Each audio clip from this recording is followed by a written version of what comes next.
Film की कहानी एक अखाड़े से शुरू होती है जहां दो पहलवान लड़ रहे हैं। वर्धा की नथुनी, जो उसके सौतेले भाई ने ले ली है, उसे वापस दिलाने के लिए देवा उस पहलवान से भिड़ जाता है। दूसरे दृश्य में जब राजा मन्नार के सैनिक उसकी मां को मारने वाले होते हैं तो वर्धराज मन्नार अपने पिता से विद्रोह करता है। वो अपने दोस्त देवा की मां को बचाने के लिए अपनी जमीन और कुछ शक्तियां छोड़ने को तैयार हो जाता है। देवा और वर्धा की दोस्ती और मजबूत हो जाती है। उस दिन देवा एक वादा करता है, जब भी तू मुझे बुलाएगा मैं लौटूंगा। कहानी अब 32 साल बाद वर्तमान समय में आती है। देवा अब असम के एक शांत गांव तिनसुकिया में रहता है। वो बाहरी दुनिया से दूर अपनी मां के साथ एक साधारण जिंदगी जी रहा है। वहीं दूसरी ओर भारत में एक ताकतवर बिजनेसमैन कृष्णकांत मुसीबत में है। उसकी बेटी आध्या अपनी मां के अंतिम संस्कार के लिए वाराणसी में है। कृष्णकांत के प्रतिद्वंद्वी उसे अपहरण करने की योजना बनाते हैं, लेकिन कृष्णकांत का सहयोगी बिलाल उसे बचाता है और उसे देवा के घर तिनसुकिया असम ले जाता है। आध्या देवा की मां के स्कूल में अंग्रेजी शिक्षिका होने का नाटक करती है। जब ये सच्चाई सामने आती है तो देवा अपनी मां के आदेश पर आध्या को गुंडों से बचाता है। देवा की मां भागने की योजना बनाती है, लेकिन आध्या और बिलाल को खांसार के प्रतीक वाले काफिले द्वारा अपहरण कर लिया जाता है। देवा की मां उसे उन्हें बचाने का संकेत देती है।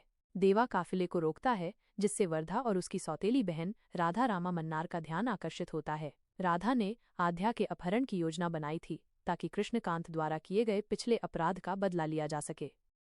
राधा का उद्देश्य देवा और वर्धा को एक दूसरे के खिलाफ खड़ा करना है, यह जानते हुए कि खांसार के प्रतीक का विरोध करने का मतलब मौत है। बिलाल आध्या को खांसार के इतिहास के बारे में बताता है, जिसमें 1127 में मन्नार, शौर्यांगा और घनियार जनजातियों के डाकुओं ने खांसार पर नियंत्रण स्थापित किया था। 1947 में राजा मन्नार के पिता शिवा मन्नार ने खांसार की स्वायत्तता सुनिश्चित की।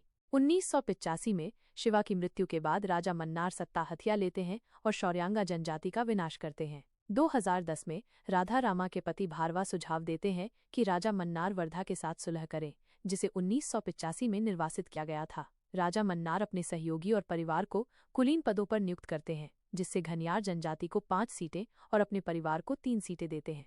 राधा रामा राजा मन्नार की अनुपस्थिति में युद्ध विराम की पहल करती है, लेकिन कुलीन इसका विरोध करते हैं, जिससे मतदान की योजना बनाई जाती है। कुलीन लोग भाड़े के सैनिकों को लाते हैं, सिंहासन को हथियाने की योजना बनाते हैं। वर्धा देवा की मदद मांगता है, जो लौटकर वर्धा के लिए अपमान सहता है। देवा विष्णु नामक एक घनियार राजकुमार को मारता है, जो एक नाबालिग लड़की से दुर्व्यवहार करने की कोशिश करता है, जिससे विष्णु के पिता नारंग में बदला लेने की भावना जागती है।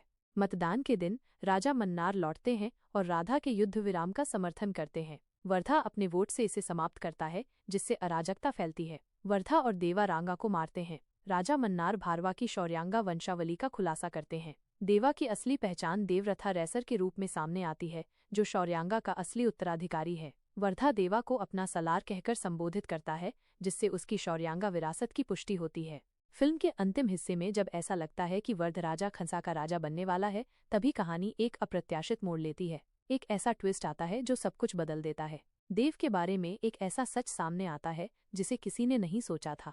फिल्म इसी नाटकीय मोड़ पर खत्म होती है और दर्शकों को सलार पार्ट 2 शौर्यांगा परवाम का इंतजार करने पर मजबूर कर देती है। और पार्ट 2 के लिए हमारे चैनल इट्स ओरिजिनल को सब्सक्राइब करें। धन्यवाद।